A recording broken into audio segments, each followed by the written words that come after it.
믿을 수 없는 충격적인 일이 벌어졌습니다. 한국의 속도 문화의 놀라운 능력을 한 글로벌 위기 상황 기자가 취재를 했는데요. 역대급 시청률이 모두가 경악하였습니다.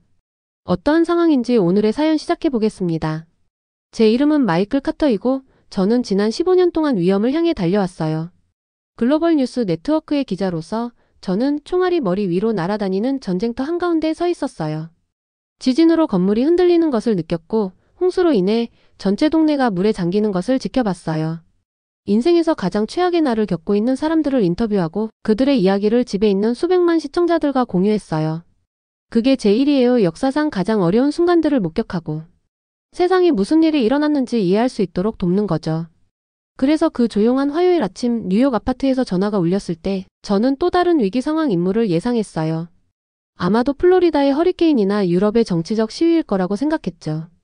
저는 이미 머릿속으로 비상키트를 꾸리고 있었어요. 여권, 응급처치용품, 위성전화기, 그리고 어떤 날씨에도 대비할 수 있는 옷들.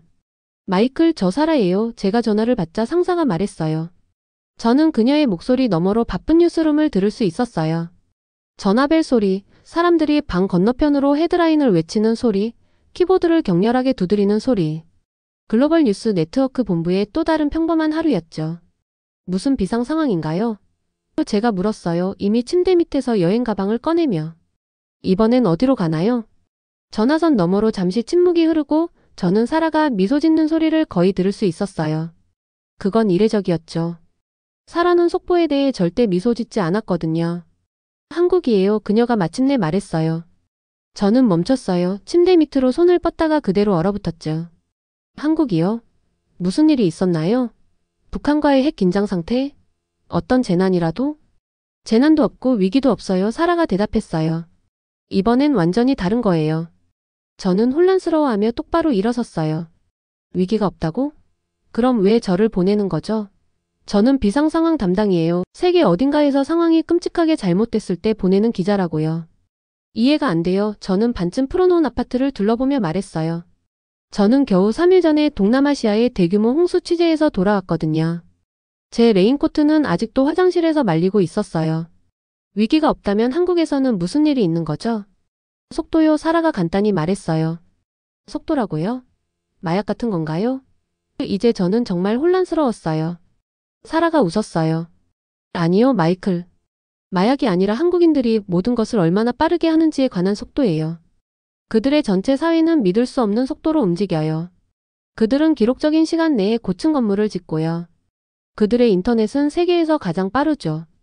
그들의 기업들은 미국에서라면 몇 달이 걸릴 결정을 며칠 만에 내려요. 심지어 그들의 일상생활도 쇼핑, 식사, 출퇴근 모든 것이 번개 같은 속도로 일어나요. 저는 침대에 앉으면서 실망감을 느꼈어요.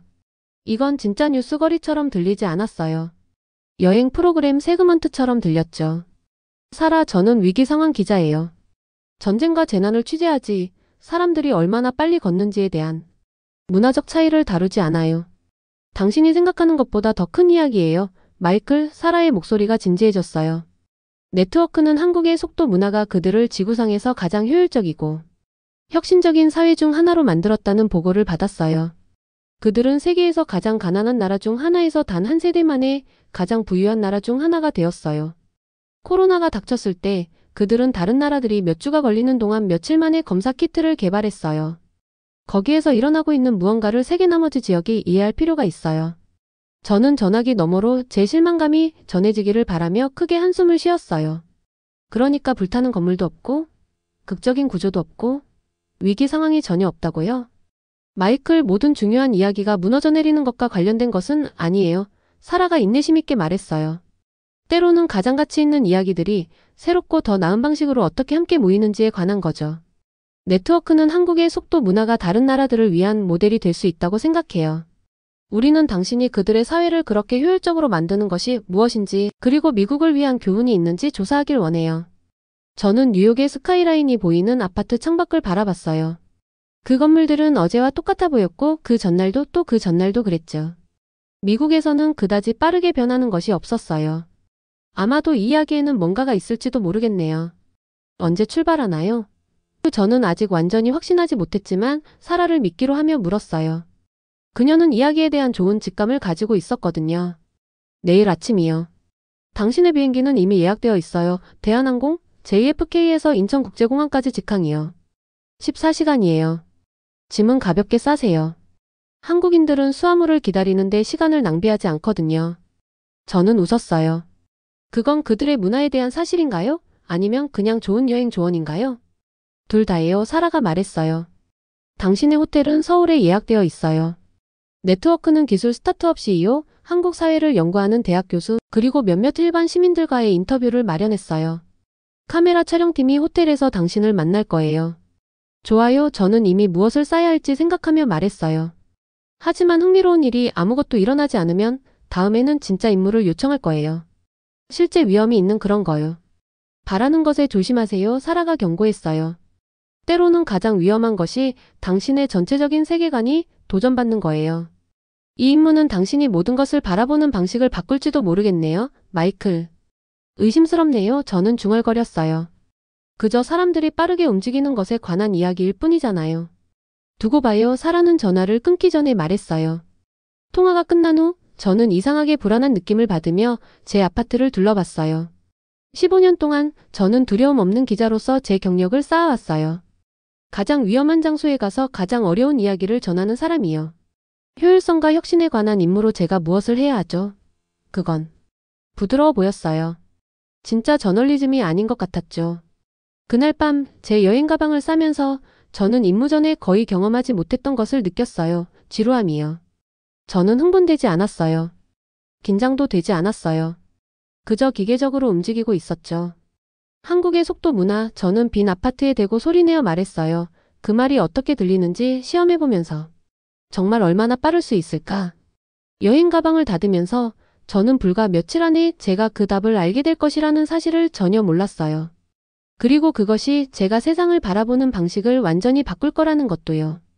때로는 가장 놀라운 이야기들이 당신이 가장 예상치 못한 곳에서 일어나요. 그리고 때로는 가장 중요한 발견이 다른 나라에서 일어나는 일이 아니라 새로운 눈으로 세상을 바라볼 때 당신 내면에서 일어나는 일이기도 해요. 하지만 저는 그중 어떤 것도 아직 알지 못했어요.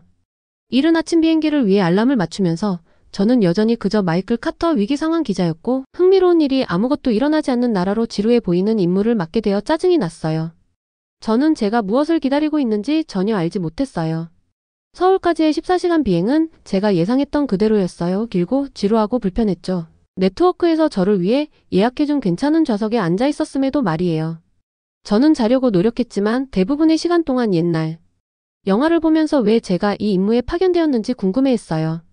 저 같은 위기 취재 기자들은 보통 문화적인 이야기를 다루지 않거든요. 저희는 위기 상황을 다뤄요. 기장이 인천국제공항 최종 접근을 알렸을 때 저는 창밖을 내다봤어요. 제 아래로는 산과 물로 둘러싸인 현대적인 도시가 펼쳐져 있었어요. 평화로워 보였어요. 정상적이었죠. 어디에도 눈에 띄는 재난이 없었어요. 저는 한숨을 쉬며 제 물건들을 모았어요. 인천국제공항에 오신 것을 환영합니다. 현지 시간은 오후 4시 30분입니다. 대한항공을 이용해 주셔서 감사합니다. 저희가 착륙했을 때 승무원이 완벽한 영어로 안내했어요. 비행기에서 내리는 순간 저는 뭔가 다른 것을 느꼈어요. 공기 중에는 에너지가 넘쳤어요. 사람들은 목적을 가지고 탑승교를 따라 움직였어요. 아무도 서로 부딪히지 않았어요. 아무도 걸으면서 휴대폰을 보지 않았어요. 모두가 한 걸음도 낭비하지 않고 정확히 어디로 가야 하는지, 어떻게 가야 하는지 알고 있는 것 같았어요. 실례합니다. 저는 출구 근처에 서 있는 승무원에게 말했어요. 오늘 특별한 행사가 있나요? 모두가 서두르는 것 같아서요. 그녀는 혼란스러워 보였어요. 특별한 행사는 없어요, 손님. 이게 정상이에요. 저는 군중을 따라 입국 심사장으로 향했고 평소에 공항 혼란을 예상했어요.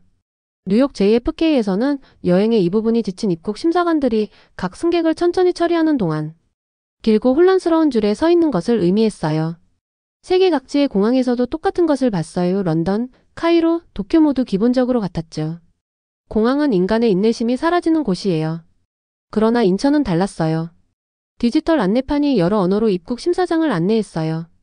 저는 그것들을 따라 수십 개의 부스가 있는 넓고 열린 공간으로 갔어요. 그리고 이게 충격적인 부분이었는데 거의 줄이 없었어요.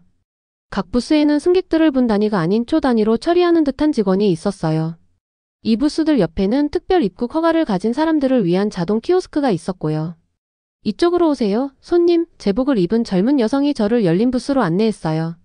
저는 주변의 모든 사람들에 비해 갑자기 느리고 혼란스러워진 것 같은 느낌이 들면서 여권과 서류를 허둥지둥 만졌어요. 입국 심사관은 제 서류를 가져가서 스캔하고 제 얼굴과 여권 사진을 비교하기 위해 한번 쳐다본 다음 입국 허가 도장을 찍고 모든 것을 저에게 돌려줬어요. 한국에 오신 것을 환영합니다. 카터 씨. 체류를 즐기세요. 전체 과정은 2분도 채 걸리지 않았어요. 2분이라니. JFK에서라면 저는 아직도 줄에 서서 발을 번갈아 옮기며 시계를 확인하고 크게 한숨을 쉬고 있을 거예요. 항상 이렇게 빠른가요? 저는 놀라서 물었어요. 뭐가 빠르다는 거죠? 그 직원은 제 질문에 진심으로 혼란스러워 보였어요. 이거요? 저는 주변을 가리켰어요. 입국 심사요. 전체 과정 말이에요. 그는 공손하게 미소 지었어요. 이게 정상 속도예요, 손님. 정상 속도. 그렇군요. 저는 제 여행 가방을 찾았는데 수함을 찾는 곳에 도착했을 때 이미 컨베이어 벨트 위를 돌고 있었어요. 또 다른 놀라운 일이었죠. 보통은 가방이 나타날 때까지 최소한 20분은 기다려야 했거든요. 공항 밖에서 저는 서울로 가는 기차를 찾았어요. 역은 한국어, 영어, 중국어, 일본어로 된 명확한 표지판과 함께 깨끗했어요. 디지털 보드는 각 기차가 정확히 언제 도착할지 보여줬어요. 시간뿐만 아니라 정확한 분과 초까지요. 그리고 시간이 0에 도달했을 때 기차가 나타났어요. 1분 일찍도 아니고 1분 늦게도 아니었어요. 정확히 제 시간에요. 기차 안에서도 모든 것이 똑같이 정확했어요. 좌석은 편안했어요. 에어컨은 완벽했어요. 너무 춥지도 않고 너무 덥지도 않았죠. 안내 방송은 여러 언어로 나왔어요. 각 정류장에서 사람들은 밀거나 떠밀지 않고 빠르게 타고 내렸어요. 저는 한 노인 여성이 기차에 오르는 것을 놀라움으로 지켜봤어요. 그녀가 자리를 찾아볼 겨를도 없이 3명의 젊은이들이 즉시 일어나 자리를 양보했어요. 그녀는 우아하게 고개를 끄덕이며 한 자리를 차지했고 다른 2 젊은이들은 아무런 소란 없이 다시 앉았어요. 전체 상호작용은 아마 5초 정도 걸렸고 완전히 자연스러워 보였어요. 이런 일은 뉴욕에서는 일어나지 않을 거예요. 저는 혼자 생각했어요. 기차가 서울을 향해 달리는 동안 저는 또 다른 이상한 점을 알아챘어요. 거의 아무도 말을 하지 않고 있었어요. 하지만 사람들이 눈맞춤을 피하고 다른 사람들이 존재하지 않는 척하는 뉴욕. 지하철의 불편한 침묵과는 달리 이 침묵은 달랐어요. 목적이 있었죠. 어떤 사람들은 휴대폰으로 책을 읽고 있었어요. 다른 사람들은 눈을 감고 시간을 휴식을 취하는 데 사용하는 것 같았어요. 몇몇은 태블릿이나 노트북으로 작업하고 있었고요. 모든 사람들이 자신의 시간으로 특별한 일을 하고 있었어요. 아무도 그냥 기다리지 않았어요. 저는 노트를 꺼내 첫 번째 관찰 내용을 적기 시작했어요. 공항 입국 심사 믿을 수 없을 정도로 빠르고 효율적. 기차 정확히 제 시간에 깨끗하고 정돈되어 있음. 사람들 목적을 가지고 움직이며 낭비되는 동작 없음. 기술 어디에나 있으며 일상생활에 통합됨. 침묵 어색하지 않고 효율적임. 기차는 일정표에 나와 있는 정확한 시간에 서울역에 도착했어요. 저는 제 물건들을 모아 택시 승강장으로 가는 표지판을 따라갔어요. 거기서 또 다른 놀라움이 기다리고 있었어요. 택시를 두고 싸우는 혼란스러운 군중 대신 깔끔한 줄이 있었어요. 각 택시가 도착할 때마다 줄에 첫 번째 사람이 탔어요. 새치기도 없고 논쟁도 없고 택시기사들이 원하는 승객을 선택하는 일도 없었어요. 제 차례가 빨리 왔어요. 운전사는 제 여행 가방을 받아 트렁크에 넣는 동안 저는 뒷좌석에 탔어요. 신라 호텔로 부탁합니다. 저는 임무 메모를 읽으며 말했어요. 운전사는 한번 고개를 끄덕이고 부드럽게 차를 몰아 교통 흐름에 합류했어요. 그는 대화를 시도하지 않았어요. 요금을 올리기 위해 더 긴 경로를 택하지도 않았어요. 그는 서울의 분주한 거리를 통해 직접 제 호텔로 운전했을 뿐이에요. 창밖으로 도시는 옛것과 새것의 매혹적인 조화였어요. 고대 사찰과 궁전이 반짝이는 고층 건물 옆에 서 있었어요. 거리는 사람들로 가득 차 있었지만 어쩐지 제가 다른 대도시에서 느꼈던 압도적인 군중의 느낌은 없었어요. 모든 사람들이 마치 바다에서 함께 헤엄치는 물고기 떼처럼 조직적인 흐름으로 움직이는 것 같았어요. 호텔에 도착했을 때 운전사는 제 가방을 가지고 나오는 것을 도와주고 영수증을 주고 사라졌어요. 도시 움직임의 흐름 속으로 다시 돌아갔죠. 호텔 체크인도 착륙 이후 제가 경험한 다른 모든 것들만큼 효율적이었어요. 직원들은 완벽한 영어를 구사했고 제 예약이 준비되어 있었으며 몇 분 만에 체크인을 처리했어요. 제 객실 키카드는 이미 인코딩되어 있었어요. 한 직원이 저를 엘리베이터까지 에스코트해 주면서 아침 식사 시간을 설명하고 즐거운 체류를 기원했어요. 객실에서 저는 여행 가방을 내려놓고 바로 창가로 갔어요. 바깥에는 서울의 스카이라인이 수천 개의 불빛으로 반짝였어요. 교통은 넓은 대로를 따라 부드럽게 움직였어요. 멀리서 산들이 현대적인 도시의 극적인 배경을 만들었어요. 저는 시계를 확인했어요. 비행기가 착륙한 지 정확히 이 시간 17분이 지났어요. 그 시간 동안 저는 입국 심사를 마치고 짐을 찾고 기차를 타고 도시로 가서 택시를 타고 호텔로 가서 체크인까지 했어요. 뉴욕에서는 아직도 JFK에서 택시를 기다리고 있을지도 모르겠네요. 아마도 이 속도 문화에 뭔가 있을지도 모르겠네요. 저는 아래의 도시 불빛을 바라보며 혼자 속삭였어요. 제 전화기에서 사라의 메시지가 울렸어요. 안전하게 도착했어? 첫인상은 어때? 저는 빠르게 답장을 썼어요. 안전하게 도착해서 체크인도 했어요. 첫인상 속도에 대해 말한 모든 것이 사실이에요. 이곳은 세계의 나머지 부분과는 완전히 다른 시간대에서 운영되는 것 같아요. 마치 그들이 일상생활에서 모든 기다림과 낭비되는 시간을 제거한 것 같아요. 이 임무가 결국 흥미로울지도 모르겠다는 생각이 들기 시작했어요. 저는 전화기를 내려놓고 다시 도시를 바라봤어요. 이 임무를 받은 이후 처음으로 저는 진정한 호기심의 불꽃을 느꼈어요. 무엇이 이 사회를 그렇게 다르게 만드는 걸까요? 왜 모든 것이 그렇게 효율적일까요? 그리고 세계의 나머지 부분은 한국의 시간과의 관계에서 무엇을 배울 수 있을까요? 내일 저는 그것을 알아내기 시작할 거예요. 저는 다음날 아침 일찍 일어났어요. 아직 시차는 느껴졌지만 제 임무를 시작하고 싶은 마음이 컸어요. 빠른 샤워와 더 빠른 호텔 뷔페 아침 식사를 마친 후 저는 로비에서 현지 카메라 기사인 지호 씨를 만났어요. 그는 이미 카메라 장비를 준비하고 출발할 준비를 마친 채 저를 기다리고 있었어요. 안녕하세요, 카터 씨. 지호 씨가 미소를 지으며 말했어요. 저희의 첫 약속은 오전 9시에 스피드테크의 CEO인 다니엘 정 씨와 있어요. 그의 사무실은 강남에 있어요. 제 시간에 도착하려면 지금 출발해야 해요. 제 시간에요? 저는 웃으며 말했어요. 지금까지 본 바로는 아마 일찍 도착할 것 같은데요. 지호 씨는 진지하게 고개를 끄덕였어요. 한국에서는 일찍 도착하는 것이 제 시간이고 제 시간에 도착하는 것은 늦은 것이며 늦는 것은 용납할 수 없어요.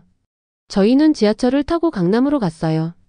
강남은 현대적인 건물들, 기술 회사들, 그리고 몇 년 전에 유행했던 그 노래로 유명한 서울의 한 지역이었죠.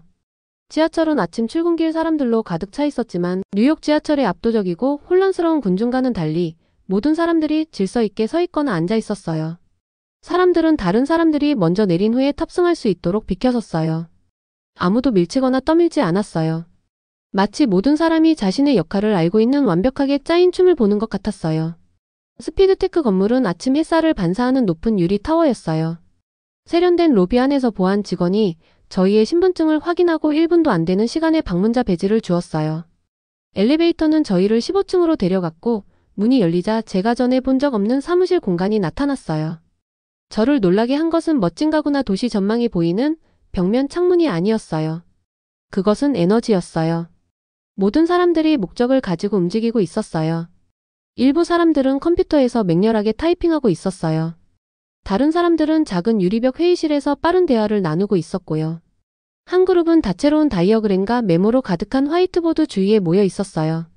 아무도 시간을 낭비하는 것처럼 보이지 않았어요. 마이클 카터 씨인가요? 한 젊은 남성이 손을 내밀며 저에게 다가왔어요. 저는 스피드테크의 CEO 다니엘 정입니다. 저희 회사에 오신 것을 환영합니다. 다니엘은 제가 글로벌 뉴스 네트워크를 위해 일반적으로 인터뷰하는 CEO들과는 전혀 달라 보였어요. 값비싼 정장도 멋진 시계도 회색 머리카락도 없었어요. 그는 단순한 검은색 티셔츠와 청바지를 입고 있었고 35세보다 많아 보이지 않았어요.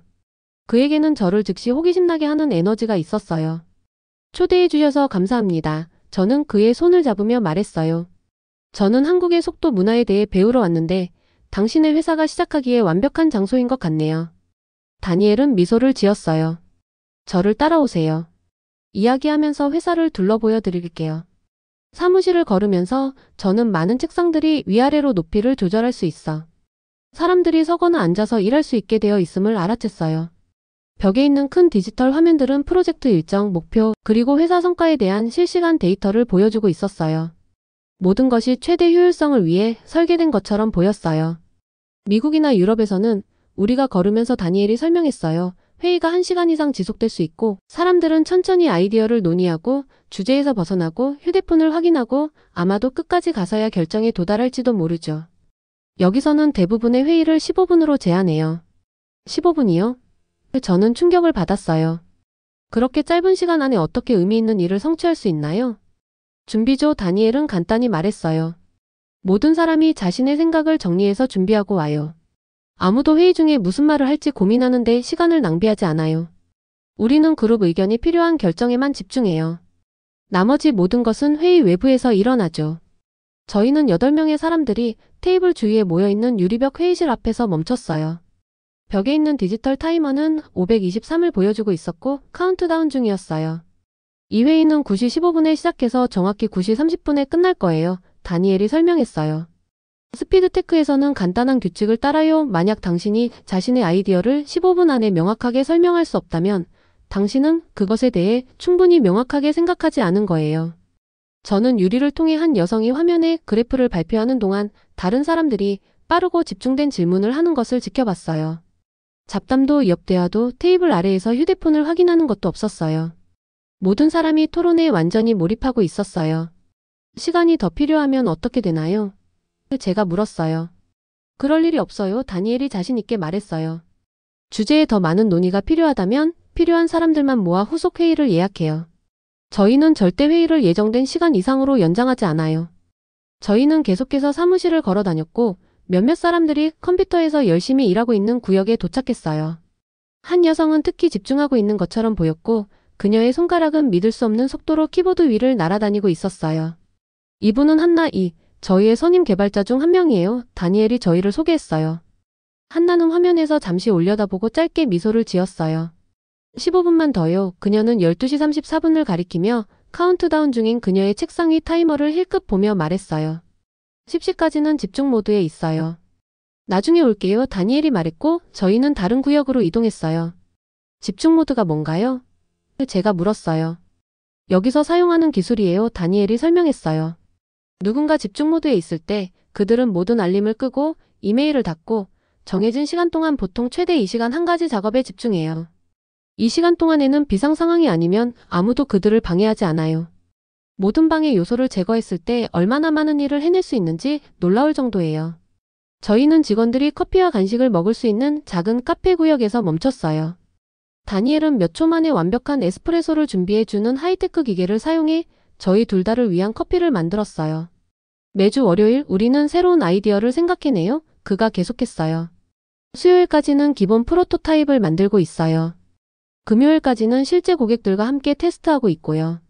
다른 나라의 회사들이 아직 무엇을 해야 할지 논의하고 있는 동안 우리는 이미 그것을 했고 그것으로부터 배우고 다음 반복으로 넘어갔어요. 그건 정말 빠르네요. 저는 커피를 한 모금 마시며 말했어요. 그런 속도로 일할 때 품질이 떨어지지 않나요? 다니엘은 고개를 저었어요. 속도가 부주의함을 의미하는 것은 아니에요. 그것은 낭비되는 시간과 불필요한 단계를 제거하는 것을 의미해요. 우리는 더 빨리 실패하고 더 빨리 배우고 더 빨리 개선해요. 우리의 품질이 높은 이유는 같은 시간 안에 더 많은 개선 주기를 거칠 수 있기 때문이에요. 정확히 10시에 한나가 강렬한 작업 세션에도 불구하고 활기차 보이며 카페 구역에 나타났어요. 코드 최적화를 마쳤어요. 그녀가 다니엘에게 말했어요. 로딩 시간이 30% 정도 개선될 거예요. 다니엘은 저희를 정식으로 소개했고 저는 한나에게 그녀의 작업 방식에 대해 물었어요. 저는 하루 12시간 일하는 것을 믿지 않아요? 그녀가 저를 놀라게 하며 말했어요. 저는 집중된 8시간을 일하는 것을 믿어요. 질이 양보다 항상 중요하죠.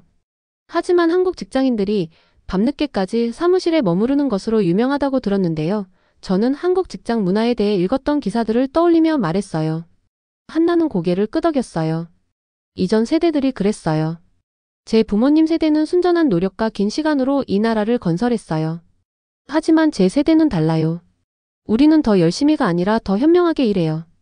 저는 12시간 동안 약간 생산적이기보다는 8시간 동안 강렬하게 생산적이고 싶어요. 한나는 포모도로 기법을 사용해요. 다니엘이 덧붙였어요. 그녀는 25분 동안 집중적으로 일한 다음 5분 휴식을 취해요. 4번의 사이클 후에는 더 긴 휴식을 취하고요. 이렇게 하면 그녀의 마음이 신선하게 유지되고 번아웃을 예방할 수 있어요. 저는 그들이 말하는 모든 것을 담기 위해 맹렬하게 메모를 적었어요.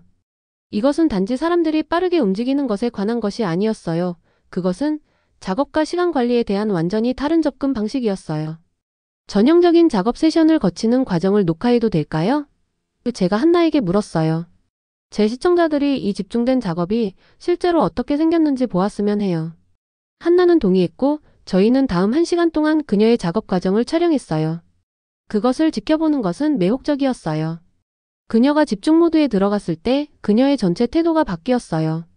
그녀는 빠르게 타이핑하고 복잡한 문제를 해결하고 여러 화면의 정보를 동시에 관리하면서 작업에 완전히 몰입했어요.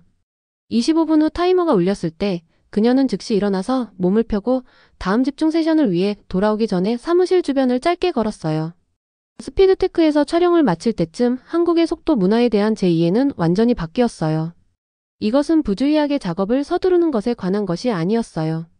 이것은 시간을 의도적으로 사용하는 것, 모든 분을 가치 있게 여기고 낭비를 제거하기 위한 시스템을 설계하는 것에 관한 것이었어요.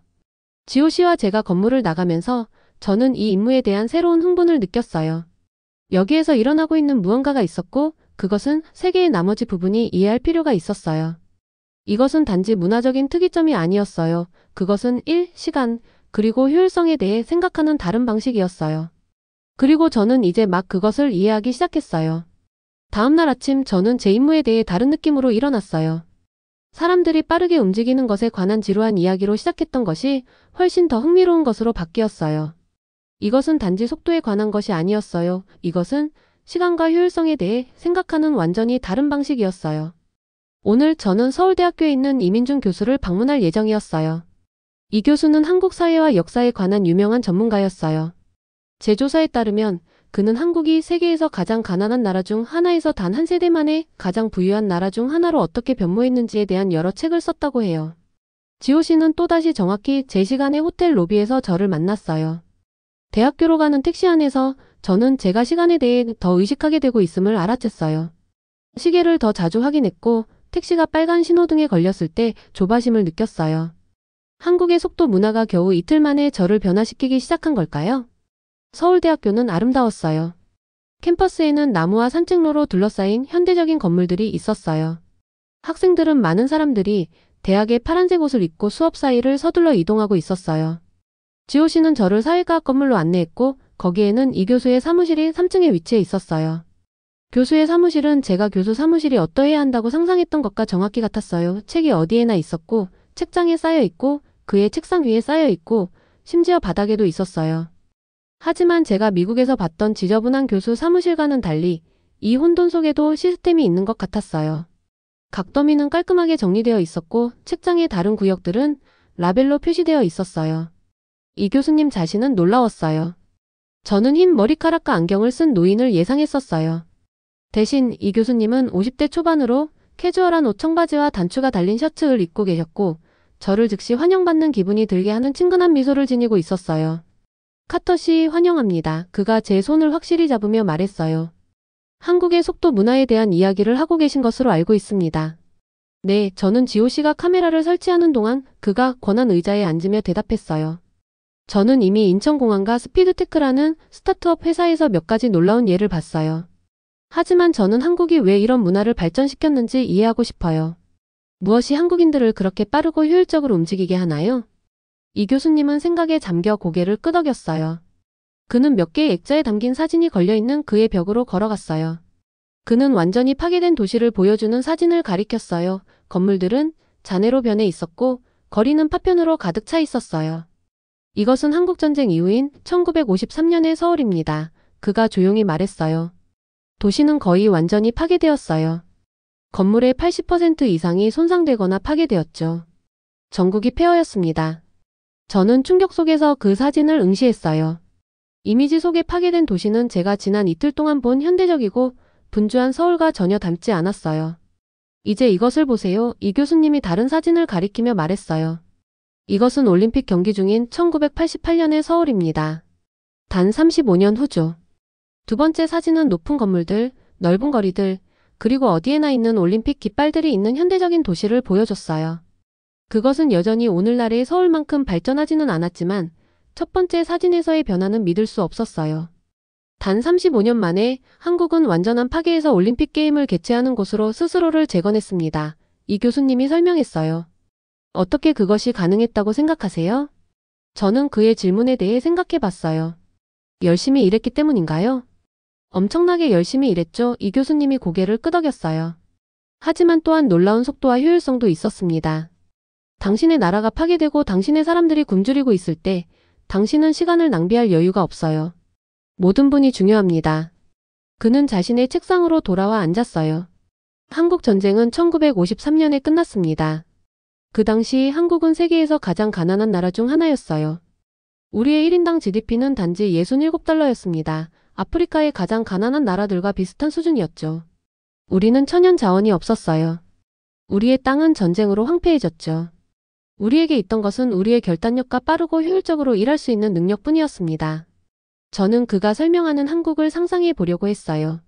같은 나라가 그렇게 짧은 시간 안에 그렇게 완전히 변할 수 있다는 것은 불가능해 보였어요.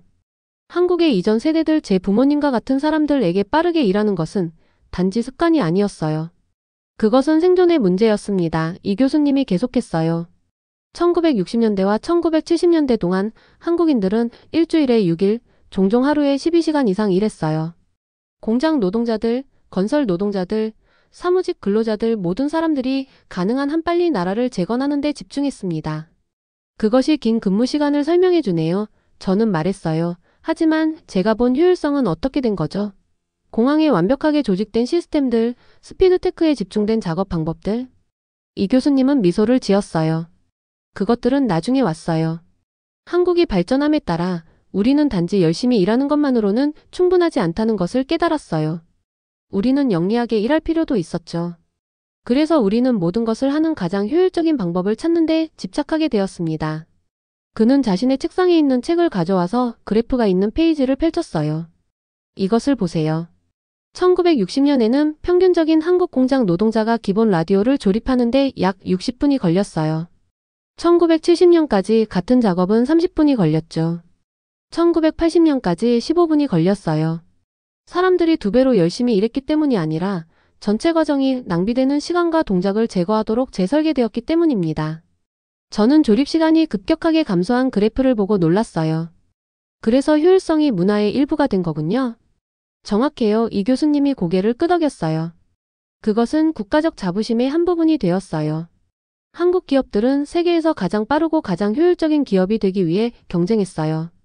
한국 학생들은 더 효율적으로 배우는 방법을 공부했죠. 심지어 일상생활에서도 사람들은 시간을 절약하는 방법을 찾았습니다.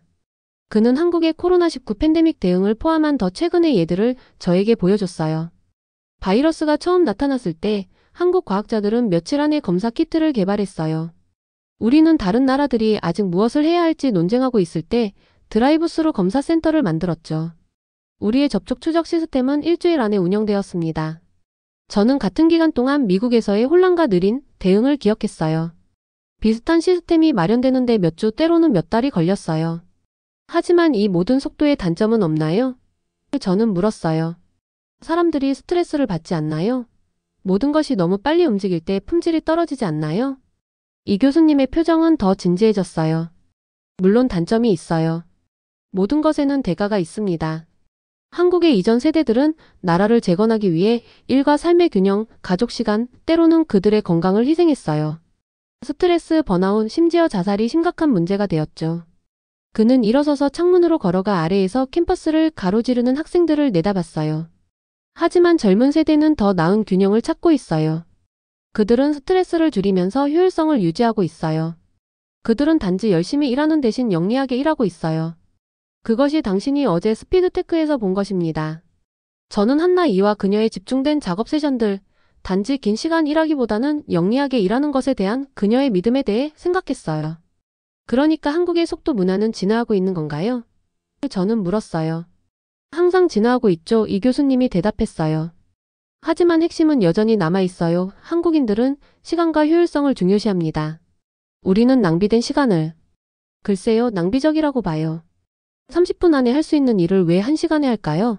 더 나은 시스템이 그것을 2분으로 줄일 수 있다면 왜 20분 동안 줄을 서서 기다릴까요? 15분 안에 같은 일을 성취할 수 있다면 왜 2시간 동안 회의를 할까요? 인터뷰가 계속되면서 이 교수님은 저에게 한국의 급속한 발전에 관한 더 많은 사진들과 유물들을 보여줬어요. 기록적인 시간 안에 거대한 컨테이너 선박을 건조한 대규모 조선소부터 어떤 경쟁자들보다 더 빠르게 전자제품을 생산한 공장들, 그리고 아파트 단지 전체를 수년이 아닌 수개월 만에 건설한 건설회사들까지요. 인터뷰가 끝날 때쯤 한국의 속도 문화에 대한 제 이해는 상당히 깊어졌어요. 이것은 단지 기발한 문화적 특성이 아니었어요. 그것은 세대를 거쳐 정제된 역사적 도전에 대한 정교한 응답이었어요. 그것은 필요성에서 태어나 경쟁을 통해 발전했고 이제는 새로운 세대를 위해 진화하고 있었어요. 지호 씨와 제가 대학을 떠나면서 저는 제가 배운 것에 대해 생각하는 것을 멈출 수 없었어요. 그 오래된 사진들에 나온 황폐하고 가난에 시달리는 한국은 제가 경험하고 있는 현대적이고 효율적이고 첨단 기술의 한국과 화해하기 불가능해 보였어요. 하지만 그 연결은 분명했어요. 속도와 효율성이 단 한 세대 만에 나라를 변화시켰어요. 다음 목적지는 어디인가요? 저는 택시 승강장으로 돌아가면서 지호 씨에게 물었어요. 저녁 식사 전에 약간의 자유시간이 있어요. 그가 대답했어요. 서울의 역사적인 장소들을 좀 보고 싶으세요? 옛것과 새것의 대조가 당신의 이야기에 흥미로울 수 있을 것 같아요. 완벽해요. 저는 스스로를 그렇게 빨리 재발명한 이 매혹적인 나라를 더 보고 싶다는 갑작스런 열망을 느끼며 말했어요. 제 지루한 임무는 제가 이제까지 다뤘던 것 중 가장 흥미로운 이야기 중 하나가 되었어요. 그리고 저는 그저 아마도 위기와 재난보다 더 중요한 보도할 것들이 있을지도 모른다고 생각하기 시작했어요. 때로는 가장 강력한 이야기들은 사람들이 어떻게 재건하고 회복하고 스스로를 재발명하는지에 관한 것이에요. 그리고 한국의 이야기는 대부분보다 더 강력했어요. 한국에서의 마지막 날 저는 일찍 일어났어요. 태양이 막 떠오르기 시작하면서 서울의 스카이라인을 부드러운 분홍색과 주황색으로 물들이고 있었어요. 오후에 마지막 인터뷰가 예정되어 있었지만 아침 시간은 제가 탐험할 수 있는 시간이었어요. 이 매혹적인 나라에서 4일을 보낸 후 저는 단 1분도 낭비하고 싶지 않았어요. 저는 도착한 이후로 제 태도가 얼마나 많이 변했는지 아직도 믿을 수 없었어요. 사람들이 빠르게 걷는 것에 관한 지루한 임무로 시작했던 것이 제 직업 생활에서 가장 눈이 떠지는 경험 중 하나가 되었어요. 한국의 속도 문화는 단지 빠르게 움직이는 것이 아니었어요. 그것은 시간을 소중히 여기고 낭비를 제거하며 끊임없이 개선하는 것에 관한 것이었어요. 간단한 아침 식사 후 저는 엔서울타워를 방문하기로 결정했어요. 이곳은 남산에 있는 높은 전망대로 도시 전체를 내려다볼 수 있는 곳이었어요. 지호 씨는 이곳이 서울의 완전한 모습을 볼 수 있는 완벽한 장소라고 추천했었어요. 산 기슭까지 가는 지하철 여행은 이제 저에게 익숙했어요. 저는 심지어 현지인들처럼 문이 열릴 정확한 지점에 서 있는 저 자신을 발견했어요.